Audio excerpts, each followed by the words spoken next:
How do we feel when we are stuck in a situation where we are unable to help ourselves but desperately require help from others?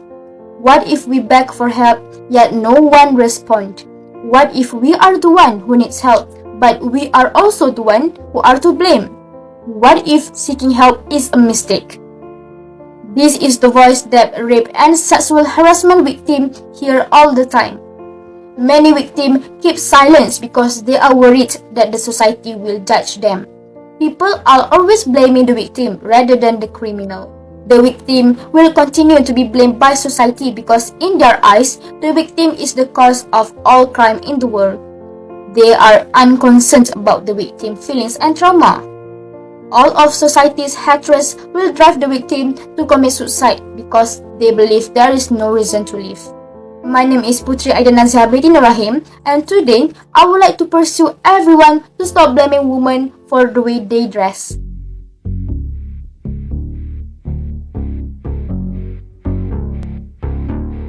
I chose this issue to encourage people to reconsider their attitude about the victim. They are deserving love and support. I'm hoping that everyone will stay with me until the end of my speech.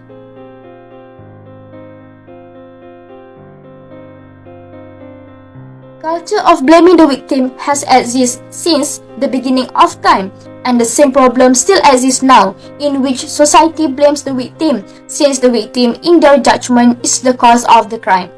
People blame the victim to avoid difficult situations, yet others may see the victim differently than they do. People convince themselves by thinking, this isn't going to happen to me because I'm not like her, since I don't do that.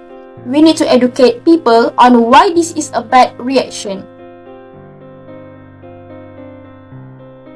What makes it dangerous? Victims find it is difficult to come forward and disclose crime against them because of the blame culture. They will not feel safe or confident in standing out of their right. Women, regardless of color or age, are regularly subjected to a victim blaming culture. Victims of crimes such as rape, sexual harassment, and molestation are frequently to be blamed in our culture. The woman was wearing eye-catching clothes and seduced the man to sexually harass her. Women are the cause of all evil.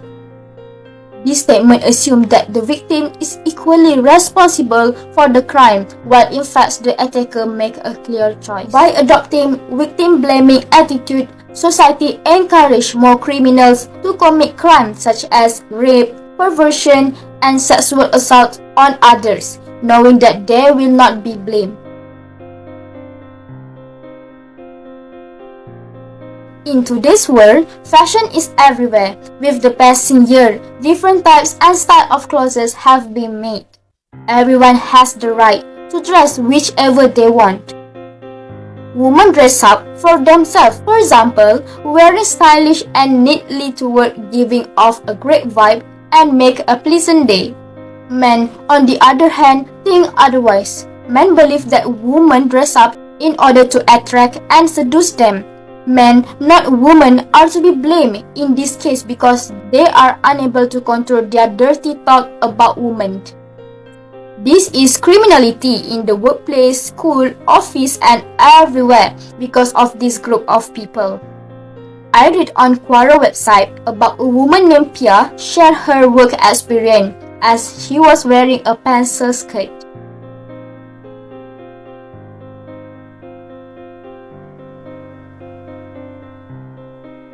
Pia just want to wear pencil skirt, which may not seem like a big deal. Pia live in fear because of her toxic environment.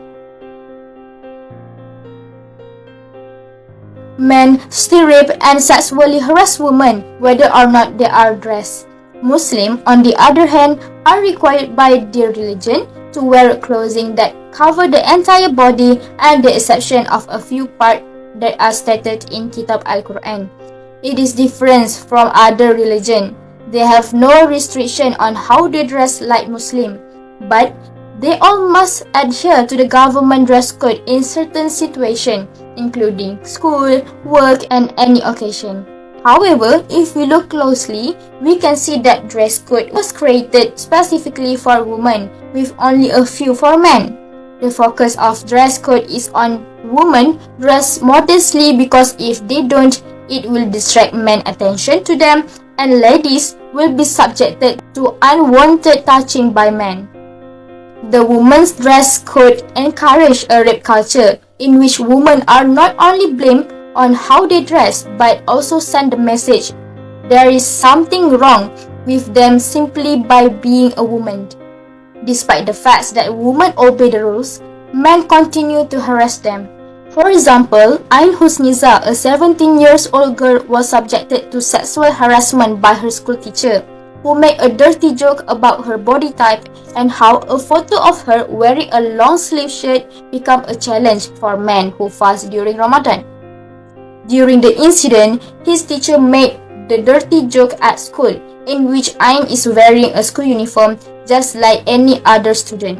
She is only 17 years old, yet she has been heavily attacked since society believes she is spreading her teacher's shame.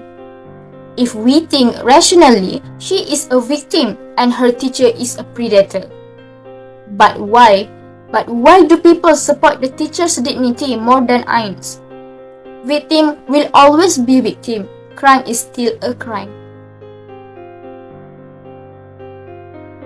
The obsession with women's clothes has resulted in sexual harassment and rape culture. Many young women were accused of being too pretty and seducing men into sexual activity. They have been humiliated for engaging in sexual behavior. Men must be strong at control in order to avoid doing actions that are harmful to others. In fact, when men see women as sexual objects, they commit sexual attack of their own free will. The social tendency is to place a responsibility on the victim, typically focusing on the woman's dress when she is attacked, rather than the assaulting predator's behavior, which is clearly illegal. Flashback, nightmare, panic attack, and repeating memories of the event haunts survivors for years. Sexual desires are strong, yet they can be controlled. Telling women what to wear will not prevent them from being attacked. It is important to teach both men and female communities to respect one another and perhaps their bodies. First and foremost, we must speak up if we hear someone else making an offensive joke or commit a sexual act. Take your friends seriously if they say that they have been raped and give help. Even in relaxed situations, we must respect others' physical space. Make it clear to the survivor that it's not their fault. As I have did a research into the cause of sexual assault.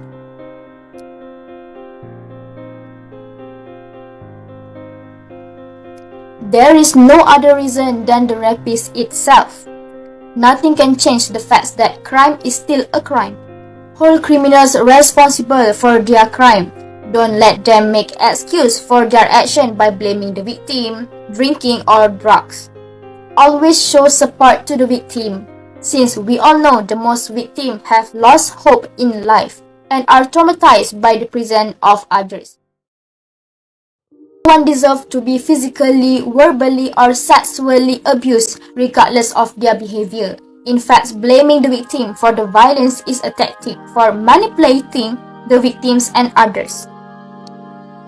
Although my topic is about women, the culture of victim blaming can also happen to men.